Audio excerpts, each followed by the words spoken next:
Step one, wake up early, gonna rise with the sun. Step two, get some good, some food in you. Step three, think real hard about what you wanna be. Step four, everybody just do your thing. Wake up, today's gonna be a good day. Wake up, today's gonna be a good day. Wake up, today's gonna be a good day. Wake up, today's gonna be a good day. Wake up, today's gonna be a good day. Wake up, today's gonna be a good day. Wake up, today's gonna be.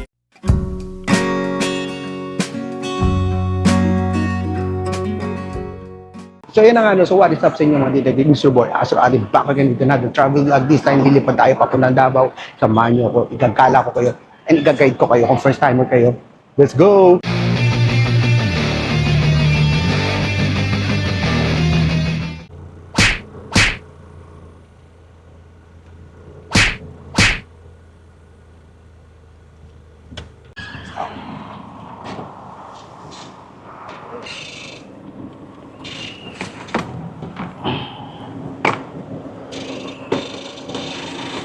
Yan. Is it? Ako na. Yeah. Yeah.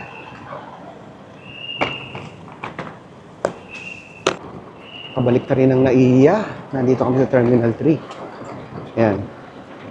Siyempre, hindi kami international ngayon. Domestic lang. So, sa susunod na yun. Nabinyagan tong packet 3 ng first airport vlog. Ayan. First time namin gagamitin to dito sa airport. Ayan. Ayan, tatawid na. Here we are.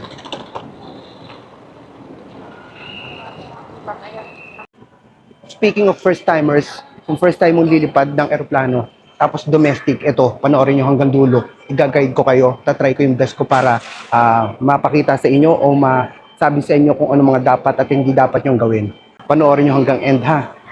So, hanap mo na kami ng CR. CR lang kami. So, yan, nakapasok na. Ayun yung bayaran ng travel tax. Ayan siya. Sarado pa yung counters, oh. Hasan? Ito ang namimiss ko. Airport. Pero ito, hindi ko namimiss ang travel tax. Namimiss ko lang yung reason kung bakit tayo nagbabayad ng travel tax. Kasi dahil ba tayo ng bansa. Pero, other than that, walay. Hindi maganda yung may travel tax. Lahat naman nag-agree sa akin, di ba? Bukod doon ng nasa gobyerno. So, babalik na kami. Mag-ikot lang kami. Unang gagawin namin, syempre, titimbangin natin to para sigurado. Yan. Nandun yung timbangan sa may harapan sa pagkapasok. Pero inuna kasi namin kanina yung dito, yung pag-CR. Dito may timbangan. Marami nagtitimbangan dito. No? Tapos meron maganda dito, baggage repack area. Para pa mag-aayos ka ng gamit mo. Yan. Sila muna. 6.7. Yours. Yes.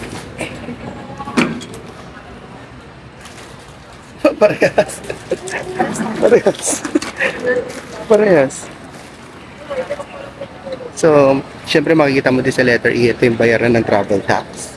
Tapos ito, meron ditong, may ATM na dito no? That RCBC at PNB. Yung yung tatlong ATMs, ang dami. Naantay nila dito ng airplane po.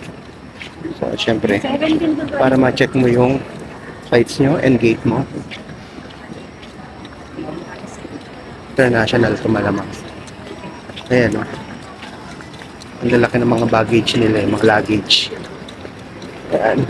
Ang galing, no? Meron na silang baggage repack area. Babe, ayan, nakita mo ba?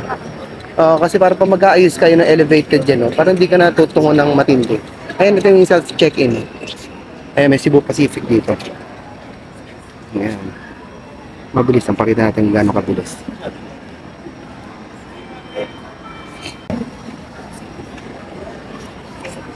Boarding pass. Ayan, scope mo. Ano mo lang dyan?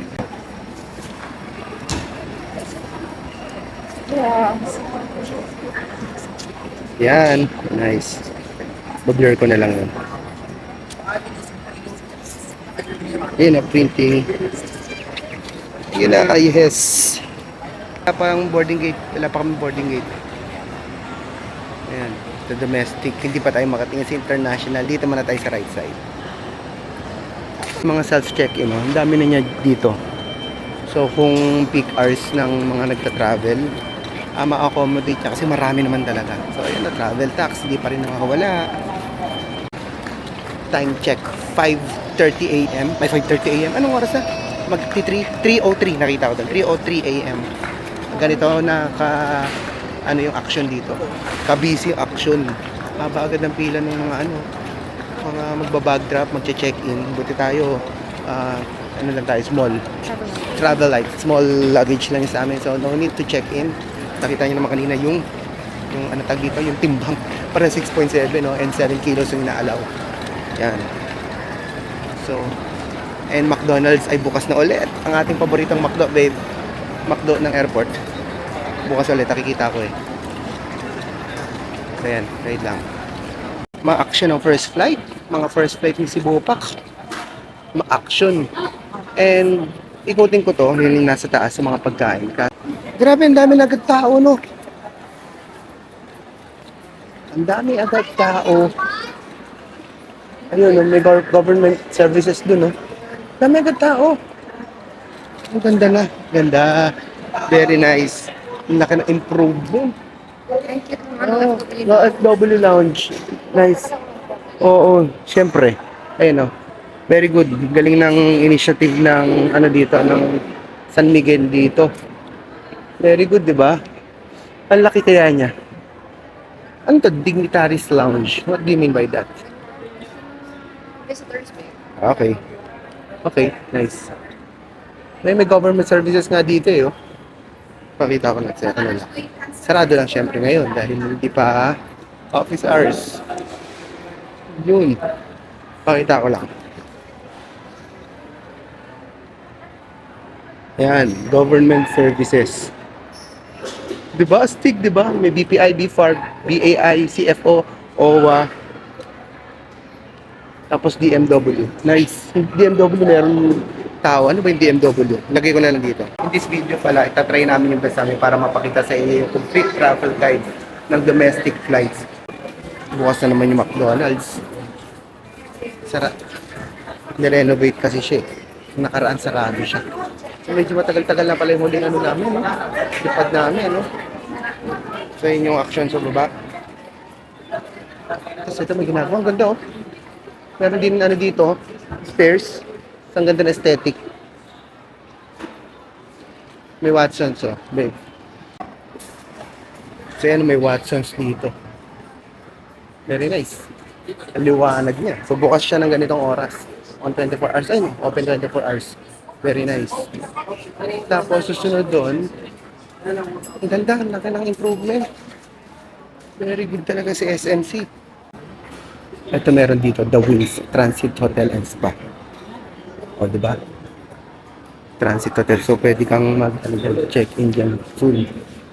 Kapag meron kang long layover, tayo mo na lumabas para sa mga karamihang turista. Diba?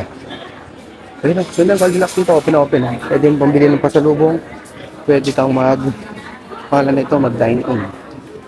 Oh, ang ganda, diba? Nice. Daming tables. So, ito na yung dulo. Kasi ginagawa pa dyan. So, babalik na tayo doon. Meron nga pala dito yung Runway Manila Footbridge. Papunta ka doon sa kabila, doon sa mga hotels.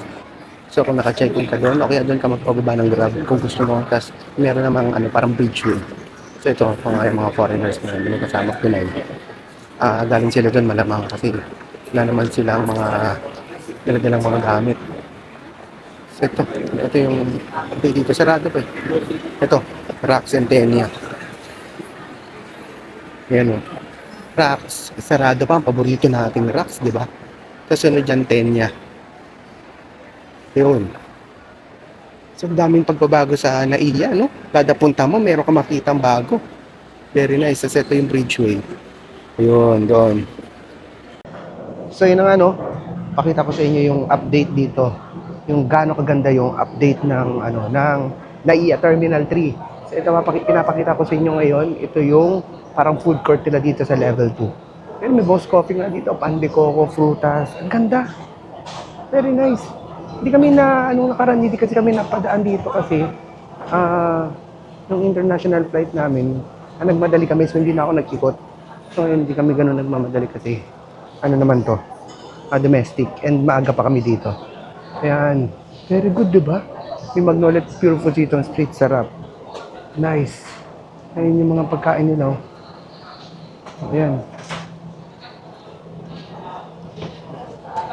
Tapos may mga screens din dito para makita mo yung yung flight mo kung meron ng boarding gate. So pag inaantay mo kung pwede nang mag-boarding, ganun.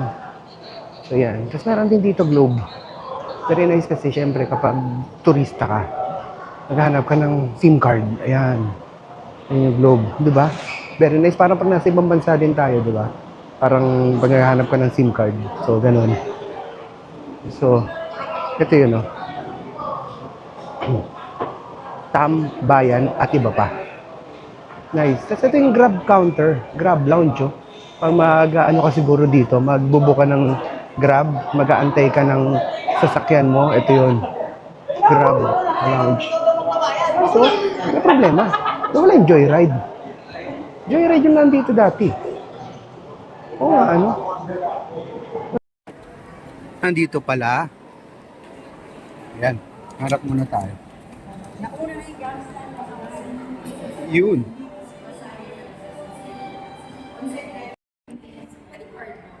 Sa gate 6. Ayan, ito yung gate 6. Ayun. Gate 6, nandito itong super taxi. Yan, habol lang natin sa ating airport vlog. So, di ba ang ganda?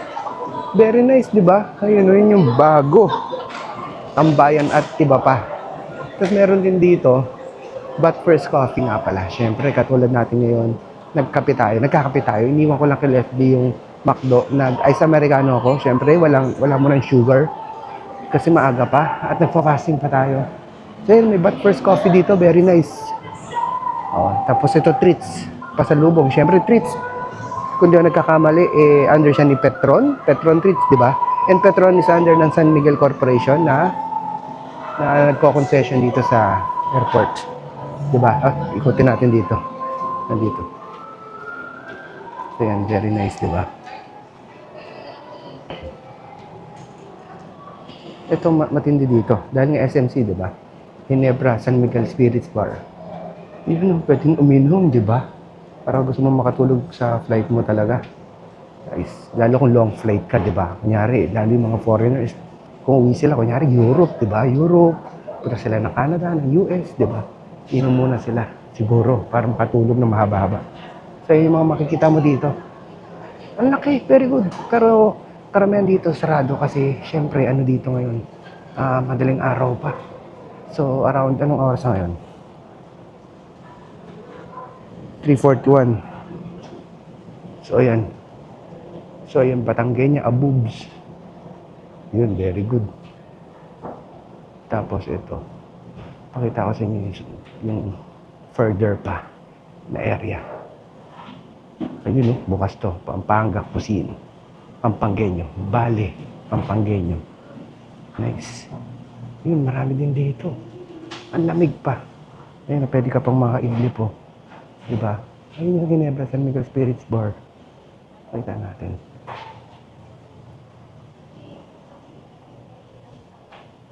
Ayan siya. Diba, sarado lang ngayon.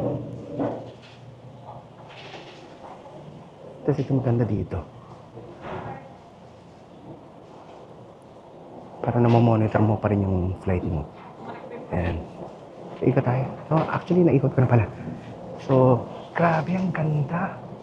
Grabe, ito mo yung CR. Ganda. Laki ng improvement. Tapos ito, may ganito pa sila. Grabe. Kudo sa inyo, San Miguel Corporation. Grabe. Nice.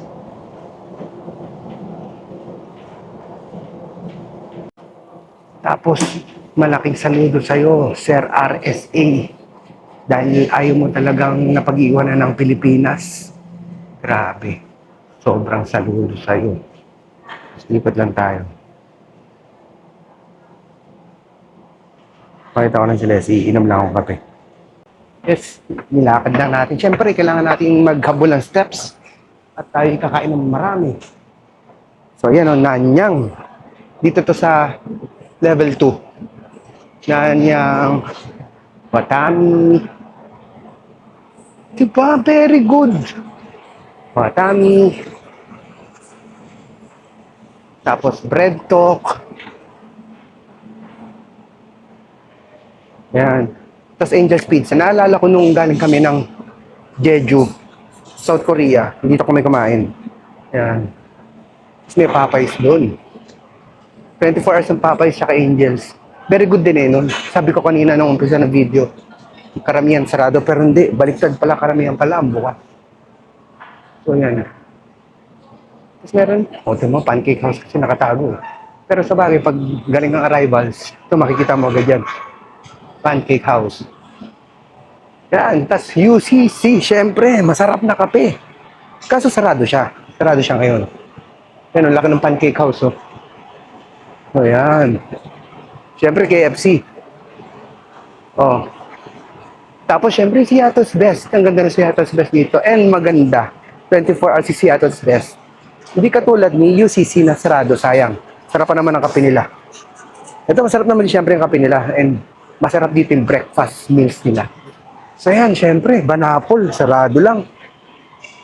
Tapos dito, Chowking. Yan, dulo yung Chowking. Balik tayo dito, ito yung pancake house. Ang laki ng pancake house. Sakop nila yung, sa bagay, Angel's Pizza din pala, malaki. Yung kabilang side. Tapos ito, LA Chicks. Ito dapat yung kakainan namin nung nakaraan na arrival namin galing South Korea. Pero ang daming tao dyan. Mukhang masarap, di ba? Tsaka syempre bago sa paano natin to eh. Sa mata natin yan eh. Diba? So kaya siguro yung karamihan ng Pinoy, ay, try natin yan. So yan. Ang ganda, diba? Napakahusay. Ang ganda na ang lupit ng ginanda ng ano, ng Terminal 3. Syempre yung sa departures area, medyo inaayos pa yun. So hindi, ito kasi, yung sa baba kanina arrivals, tas ito, yung mga kainan, ganun. So ito, maayos, mahusay na. Mahusay na. And yung departures, syempre, departures maraming maalis. So marami pa talaga dun. So syempre, Nanyang, di ba? Marami pa talaga dun na kailangan improve. And alam ko naman at nakikita ko naman na inaayos nila. So, antayin natin sa susunod na travel natin ulit. Sana next month, may maganda-gandang ano na. Maganda-gandang update na sila. So, Paris Baguette. Yes, speaking of South Korea, may marugami dito. And bukas din sila. Ayun, maraming tao dun sa harap. Ay, hindi, sarado sila. Marami lang nakaupo dun sa labas. Yan, pucha, astig. Ito astig. Jayco Reserve. Taray, di ba? Taray ni Mayor. Di pa Jayco Reserve. Kasi, syempre, di pa Starbucks Reserve. Sila din, Jayco Reserve. Astig. Cafe Mary Grace. Mama Luz. At syempre, Kenny Rogers. Very nice. So, sa tingin ko, ayan, laki din ng Mama Luz. And don't forget to subscribe na rin ha, para makakita pa kayo ng mga videos na katulad nito at mas madagdagan pa natin ang subscribers at makapag-deliver pa tayo ng mas maraming content na katulad dito. Nasabi ko naman kanina, no, napapunta kaming Davao. So, mga susunod na vlogs ko puro Davao and sana manood kayo. Pero sa video na to, ito travel guide lang. Lalo doon sa mga first timer, gagawa talaga tayo ng video na para sa kanila. Unang-unang tip na dapat yung matandaan, dapat at least 4 hours kayo nandito na kayo sa airport. Kung domestic man, kahit 3 hours, kasi minsan kasi mahaba yung pila, lalo dun sa pa mag-check-in ka pa, di ba? Imbis sa maraming counters, minsan dalawa lang, kaya ang tagal, so mauubos ang oras nyo, tapos baka maabutan kayo ng boarding times, magmadali kayo, so iwasan nyo yun. Pero syempre kung international, ibang usapan yun, kasi mag-immigration ka pa. Pero pag domestic, kahit ano lang, kahit 3 hours, 3 to 4 hours, so at least dapat talaga mag-alat ka ng time na nandito ka sa airport kasi hindi ka sigurado sa anong pwede mangyari dito kasi minsan talagang madami and minsan yung sistema, di ba, parang hindi pa ganun kapulido, kaya kailangan talaga meron kang enough time para dito. Second tip nga pala, syempre, dapat yung boarding pass nyo, o kaya yung parang booking confirmation nyo o booking something sa email, mag-save kayo ng screenshot or kaya nung PDF file o kaya ng JPEG file, i-save yung cellphone nyo para pagdating nyo dun sa gate, pagpasok mo ng NAIA, hinahanap yun eh. So, papakita mo na lang. So, hindi ka na bunot ang bunot sa bag mo ng hard copy ng papel. So, papakita mo lang dito sa cellphone. Goods na yun. So, yung ibang tips mamaya-maya naman. Kasi, as you go along the video, mapapakita ko sa inyo. So, ito nga pala. Kalo, sabi niya kasi hatian niya ako, pero hindi pala. So, natulog na siya. So, medyo nabigla ako. Palpitate. Hindi mo akong papalpitate sa kape, pero ewan ko ba. So, anyways, kailangan natin to para maging madaldal tayo dito sa vlog. Ito nga pala, oh, kung gusto mo mag-refill ng tubig mo, yan, meron dito, may hot, may cold. Diba, very nice. So, nandito yan sa may Boss Coffee, meron siya. So, marami naman yan. So, hindi lang yan yun. Yan, organized, pati yung trash dito, di ba? Ay, grabe. Wala man lang initiative. Kanina, pamilyang Pinoy yung mga nandito, eh. Wala man lang initiative. Nagre-reklamo, hindi maganda yung airport. Ang ganda-ganda ng airport, wala namang disiplina. Sa ibang bansa, pag nakita mo yung mga airports, walang ganyan. Sunod na tip, ito naman. Yan. Makikita nyo dito, ito yung boarding pass. So, makikita mo dyan yung flight number. So, check mo yan doon sa monitor. Tapos, may boarding gate to be announced. So, makikita mo din yung sa may boarding screens. So, kadalasan naman yan, meron yan nakalagay. So, susundin mo yan. Pero, lagi kang makikinig dun sa mga announcement, lalo pag nando ka na sa mga boarding, waiting area ng mga boarding, so sa mga gates. Kasi nag-a-announce sila, yung centralized speakers sila. So nag-a-announce sila doon, makikinig ka dapat. Kasi minsan nagbabago-bago yan. Tapos pag nando ka, i-announce din nila, lalo yung pag TBA kung saan gate ka. So dapat prepared ka kasi baka antay ka ng antay doon, tapos naka-earphones ka, so hindi mo mamalayan. So syempre, flight date namin, tapos, ayan, boarding time. Hindi makita. Ayan, boarding time, 4:45. So, before 4:45, dapat nandun ka na kasi magtatawag na silang pumila niyan. So, ayan, seat number 46H. So, ayan, boarding group. Importante ito, maraming pasaway sa atin. Minsan, boarding group 4, boarding group 3, boarding group 2. Pumipila na sa boarding group 1 pa lang yung tinatawag. So, ayan. Edgar nga pala natin yan. San Francisco. Diba? Ayan, no? San Francisco. 5950 day kasi to na special edition. So yan. Kaya ang ganda ng ano niya, interior niya. Ayun oh, 'di ba? Yan. Ayun oh, 5950 day. Ganda na si Arno. Lupit. Gigising lang. Sa mga reason kung bakit kailangan mo din agahan yung bag check. So, 'di ba, ini-screen yung mga bag. Tapos mahaba palagi yun. Katulad kanina, parang ilan lang yung open na sensor. Ay, may gate 530. 119 ang gate natin. 119, babe. Sige. Pili lang doon siyang tubig. Gusto mong tipid meal. Nandito ko sa airport dahil mga mahal nga mga pagkain. Yan, Siomai King, syempre. Mahatik yan. Tsaka itong Jamaican patty shop. Staple lang sa mga malls, di ba? Kapimute Cheese Factory. So, katulad nito, mahal talaga dito sa airport. Katulad niyan, 50 pesos. So, syempre, at least ano dito, pwede mo refillan yan dito. May refilling station naman siya. So, isa na lang, bilhin nyo. Kung mayari, dalawa kayo, tatlo kayo, isa na lang, tapos i-refill nyo na lang. So, ito may airport cafe dito. Yan, gate 119 tayo. Sa loob, meron din ATM, may Euronet, tsaka meron ding Bank of Commerce. So, doon tayo, diretso.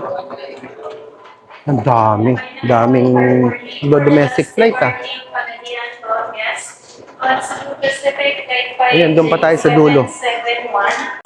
Ayan, pakinggan nyo yung background. Ayun yung announcement. Katulad yan, kapag yun na lang yung hindi nakakapag-board, makikita nila, tapos yan i-announce sila. So, i-mention nila yung pangalan mo. Tapos yan, no, be mindful sa mga ganyan para hindi ka maligaw. So, kami 119 sa diretso. Tapos yan, mga announcement na yan, kadalasan, ina-announce din nila kung magbabago nga yung boarding gate. Tapos, kung madedelay yung flight mo, so sinasabi nila dyan. So, yan, pati yung final call. Tapos, pag sinasabihin nila kung boarding na. Try ko. May Highlands Coffee dito. Parang nasa Vietnam ka lang, di ba? Yan. So, ito, gate 118 na to. So, kung first timer mo, syempre, mag-wonder ka anong itsura, di ba? So, yan, may gate, mapapakita sa'yo, makikita mo yan, no? Gate 118. So, kung ano yung nandun sa screen, o kaya nasa boarding pass mo, hanapin mo lang yung gate 118. So, yan, ito yung waiting area nyo. So, para pag makikita nyo may screen dyan, papakita ko sa inyo mamaya yung screen para mamamonitor nyo kung dun yung flight nyo, dun yung gate nyo. Kuya, kung makikita nyo, mga nakatayo na sila, no? Kasi 10 minutes na lang, boarding time na namin. Kasi 4:35 na. Kasi ito yung sinasabi ko, pakita ko sa inyo, yung sa right side. Ayan, yun yung refilling, water refilling. Tapos, ayan, gate 119 kami, di ba? Ayan. Kasi yan, mga nakapila na sila. Antayin lang natin tawagin yung ano natin, group number. Actually, malaki kasi yung plano na naka-assign sa amin.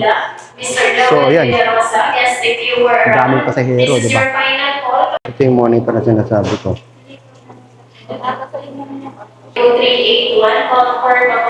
Ayan yung ano, ayan yung announcement. Ayan, pakinggan nyo. To kindly board aircraft now through boarding gate 133A, all aboard please. Yun, sample yun. Kaya be mindful. Boarding na. Let's go.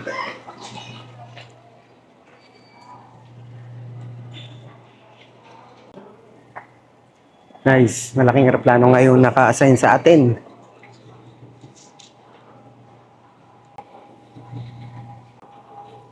Boarding at last. We're going to Davao. Samahan nyo kami. Let's go!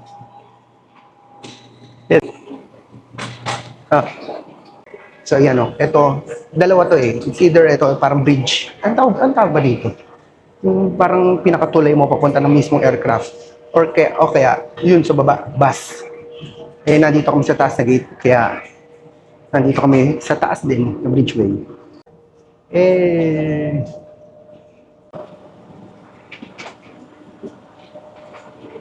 Always keep your boarding pass on accessible area of your bag or pocket. Thank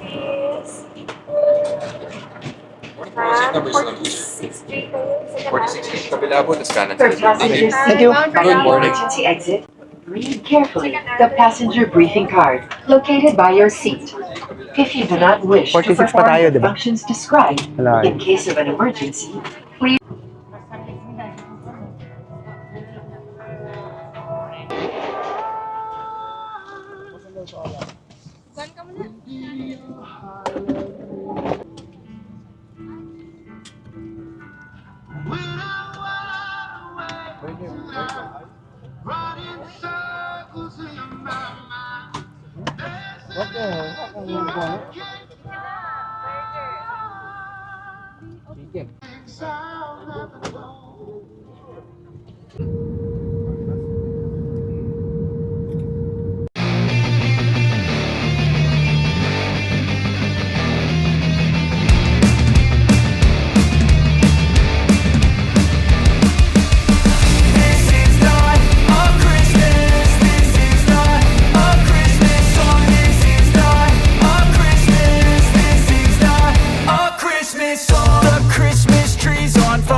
Mangyari po lamang niya manatiling nakaupo at hindi matanggal ang ilaw ng fasten seatbelt sign bago tumayo para kunin na ay inyong mga kagamitan.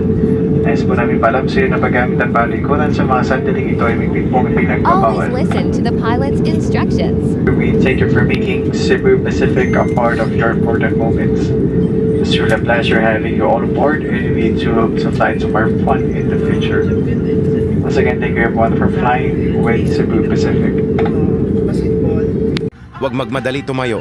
It's better to get your luggage in the overhead bin after most passengers alight at the plane. Papoli tayo syempre. Davao. Para hindi ka mahirapan, magpahuli ka. Hindi ka naman nagmamadali kasi. Hindi ka mapagsiksikan sa kanila. Ayan. Tapos maluwag na kapag nagpahuli na. Yeah, di ba?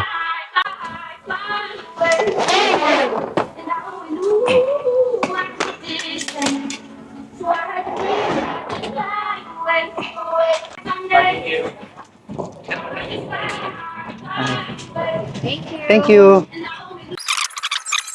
Thank you. Abay, palit tayo.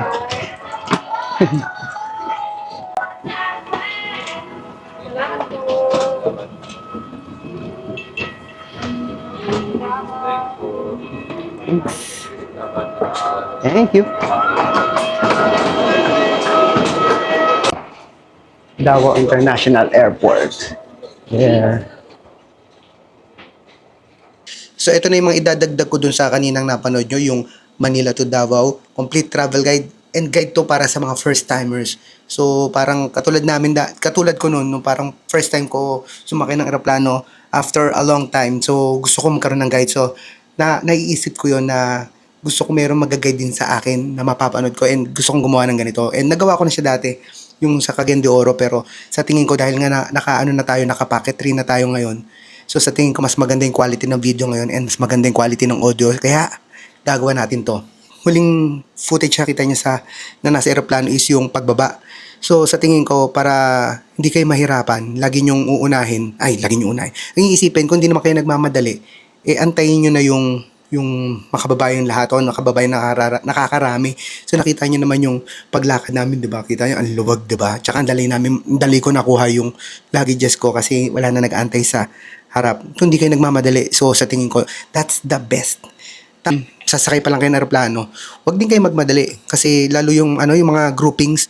Meron kasi doon mga hindi pa nila group, pumipila na sila, tapos parang doon sila napapahiya doon pag sinabi sa kanila nung crew na ay ano pa lang po, group number 1 pa lang po. Tapos ang group number nila is 3 or 4, parang hindi ko po narinig, parang nagdadahilan, parang nakakaya, di ba? Pupunta ka na naman sa likod ng tagal mo din tumayo. So antayin mo na lang tawagin yung group number mo kasi sabay-sabay naman din kayo nga alis, iisang eroplano lang naman kayo, hindi ka naman doon sa pakpak uupo tapos may iwan yun, tapos may mauuna ganun. So sabay-sabay iisang eroplano kayo, iisang eroplano yung sasakyan yung umalis. Tsaka meron naman kayong seat number, kahit na kayo yung pinaka-last, kung ano yung nakasign sa inyo seat number, ayun din yung uupuan nyo. At kung may nakaupo dun sa upuan nyo, assigned seat nyo, pwede nyo sabihin, call mo naman yung attention niya, ito po yung seat number ko na nakalagay sa aking booking. So, di ba? So, makukall mo attention niya, pwedeng aalis siya, edi ikaw na yung upo doon. So, ganun naman, hindi mo kailangan magmadali, lalo pag boarding. Sabi ko nga kanina, 3 to 4 hours nasa airport ka na.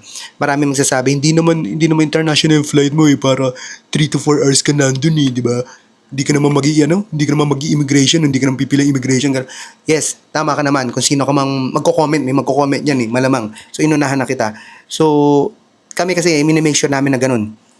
And, buti na lang ganun kasi 4 hours before the flight pa tayo, before boarding tayo nandun babe.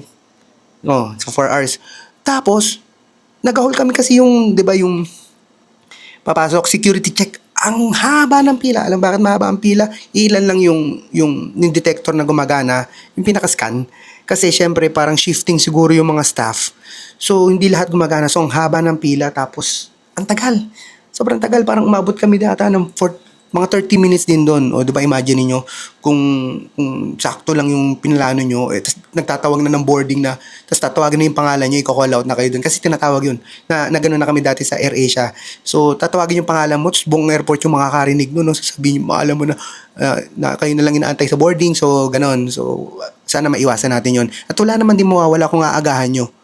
Actually, makapag-relax pa kayo, makapag-ikot pa kayo.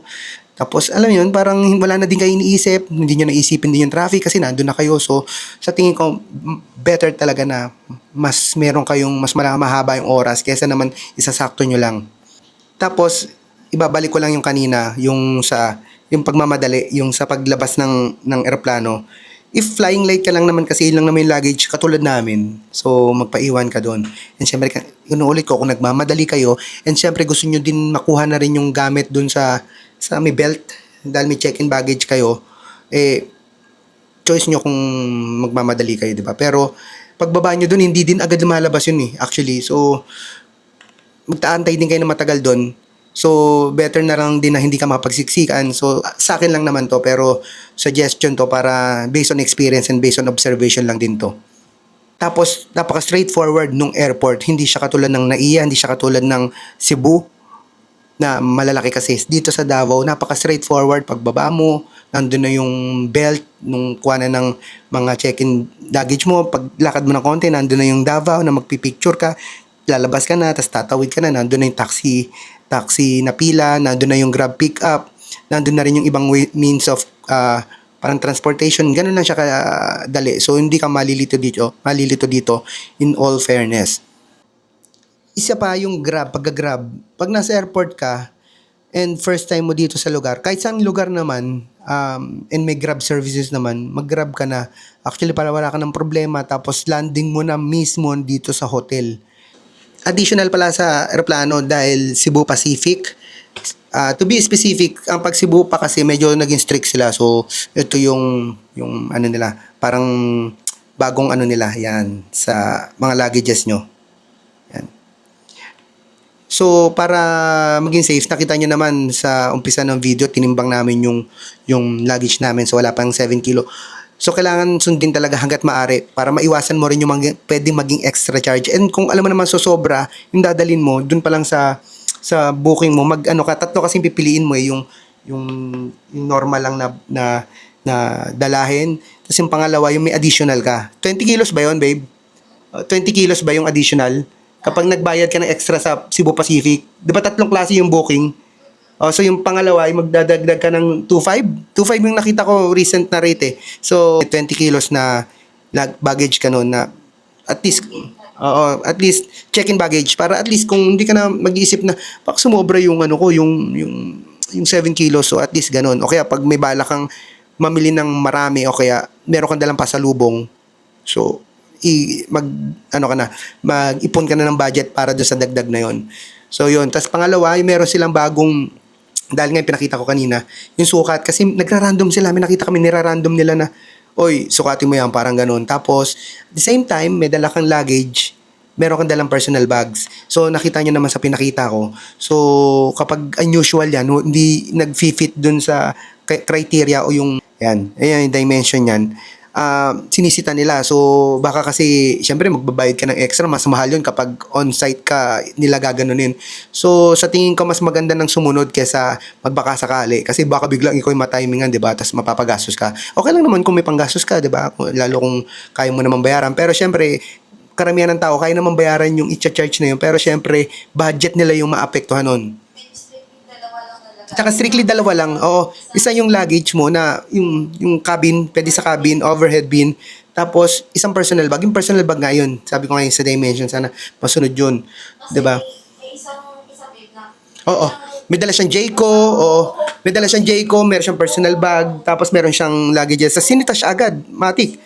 Tapos ginawa nila, pinagkasya nila sa bag yung Jayco, didurog yung donuts. Tapos din na namin nakita kasi natakpan sila ng maraming tao na pumila dahil nga nasita din sila na may dala pang eco bag. So, yun. Tapos yung merong mga senior na meron pa silang dalang tote bag na gano'n na bukod pa sa personal tsaka doon sa luggage nila. So, sinisita yun. So, hanggat maaari, planuhin nyo yung magiging mga bagahe nyo at kung alam nyo sobra, mag-book na kayo nung syempre additional na pang check-in baggage. So, para hindi na kayo magka-problema and basta strictly to, lalo na sa Cebu Pacific. At lalo mas strict sa AirAsia nga pala. So, itong Cebu Pacific, medyo, pa yan, maluwag-luwag yan. Ang AirAsia, lahat yan tinitimbang. Lalo pag yung, naalala ko yung sa Boracay, may mga kaibigan kami, na Boracay, AirAsia kasi kami. So, ibang araw naman yung flight nila, pero naikwento sa amin, tinimbang, sobra sa 7 kilos, kasi travel light lang naman kami noong time na yun, kasi Boracay lang naman. Ang dami nilang iniwan. Sayang, para lang mahabol yung 7 kilos kaysa naman magdagdag. So, ang dami nilang naiwan. So, 'di ba? Imagine niyo 'yun. So, para mag-prepare talaga kayo, pagplanuhan niyo na mabuti. And kung nandito ka, umabot ka sa part ng video na 'to, ibig sabihin, talagang pinag-aaralan mo yung at gusto mo malaman kung ano yung mga do's and don'ts, complete travel guide para as a first time flyer. So, ayan, pagplanuhan mo mabuti. And mas maganda kung meron kang timbangan. So, timbangin mo talaga ng timbangin. Before ka umalis, timbangin mo. So, ganun. So, sobrang crucial niyan kasi lalo pag nandun ka, baka nakakaratel yan kasi first time mo. Kasi syempre, malamang di mawawalang kinakabahan ka. Tapos na ganun ka pa, nasita ka pa. Tapos maraming, kailangan ganito, kailangan ganyan.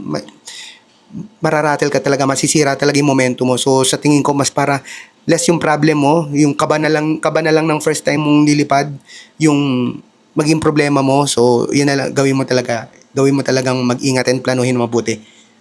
And nga pala, wag tayong maging magulang sa kapwa natin. So, kung first time mo, malamang hindi mo naman gagawin. Pero, kapag naging veterano ka sa paglipad, meron kasi kami experience na boarding group number 1 pa lang, sinabi na agad ng mga priority, kapag may batang kasama, matatanda, PWD, sa panahon na yun. Tapos, yung may mga pila ng dami na, meron sumingit na magnanay. So, may malita, hindi naman malita, toddler na eh. So, technically, dapat ipinipila na yun eh. Actually, na mga nakapila din doon na may dalang toddler. So, hindi naman dapat reason na mauna ka dahil may dalang toddler unless meron issue yung toddler na meron siya sakit o kaya meron siyang disability. So, naman nila, nakiusap sila doon sa parang staff ng Cebu Pacific. Tapos, ngayon yung hesitant yung staff ng Cebu Pacific pero yung lalaki, dahil gentleman, sabi ko, sige, una na kayo. So, pinauna niya yung nanay tsaka yung bata. Aba, ang galing. Ang ginawa, sinama yung 3 pang adults. Eh, di ba, 5 silang nauna. Tapos yung mga nandun sa pilaw, parang taasan yung kilay. Wow, ang gulang. Tapos ito, alam mo ginawa nila? Paglagpas sila dun sa staff, nagtawanan sila. Parang na ano nila na, nakalusot kami, di ba? Ganun ang diskarte, astig. Parang ganun. Huwag yung gagawin yun. So, ayun lang. Tapos, pangalawang don'ts nyo, hanggat hindi sinasabi ng kapitan, okay, hindi kayo nakaka-landing sa lupa, wag kayo magbubukas ng data nyo. O kaya, basta naka-airplane mode, lumilipad pa lang kami, hindi pa kami nakaka-landing, tunugan yung messenger, meron na ako naririnig na kausap, and ilang beses ni-remind ng piloto na huwag nyong gagawin yun. So, merong purpose bakit ang mga cellphones natin, ang mga device natin, merong airplane mode. Kung hindi seryoso yung security risk nun o safety risk nun, hindi ilalagay ng mga gumagawa ng cellphone at mga gadgets yun. Isipin nyo na lang yun. Tsaka hindi papaalala lagi ng piloto yun. Siguro, oo, naging safe tayo o naging safe kayo sa mga previous flights nyo na ginagawa nyo. Paano kung na-timing na lang na nagkaroon ng safety issues dahil dun sa pagbubukas nyo ng data na compromise yung communication ng airplano dun sa airport. Yun pa yung naging reason kung anong may masamang mangyari. So, di ba? Sumunod lang tayo, Diyos ko. Kung hindi kayo makapagtiis na i-chat agad yung kabit nyo na malapit na kayo, diba? Tiisin nyo, lintek. Nakakainis, diba? So, pero yung pet peeve ko yan. So, ang sarap minsan sigawan no? Pero, nakakainis. Sobra. So, konting tiis lang ba? O, diba? So, yun lang naman. So, sorry, nagrarante, no? Sige na, sorry.